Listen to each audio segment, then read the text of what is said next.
tent फांका को chair फांका बिना पंचायत सदस्य रे पानी पंचायत पक्षपालित ढेंकानाल जिला कामाख्यानगर रेंगाली बामबंध केनाल विभाजन पक्षर पानी पंचायत पक्ष पानी पंचायत भवन परिसर अनुष्ठित हो विभागीय अधीक्षण जंत्री अमीय कुमार सामल अध्यक्षतार अनुष्ठित कार्यक्रम स्थानीय विधायक शत्रुघ्न जेना जोगदी सुषम जल बंटन द्वारा समस्त जमी जलसेचन सुविधाजनक बोली मत व्यक्त कर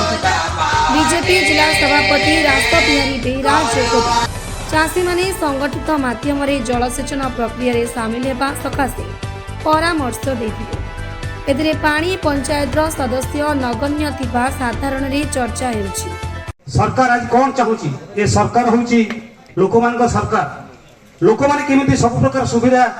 डायरेक्ट पाई परिबे सेति भाई हमर मुख्यमंत्री आरंभ कर प्रधानमंत्री हर काम करूचंती मात्र प्रशासक स्तर रु ए भलिया व्यतिक्रम को मते काई ठीक लागुनी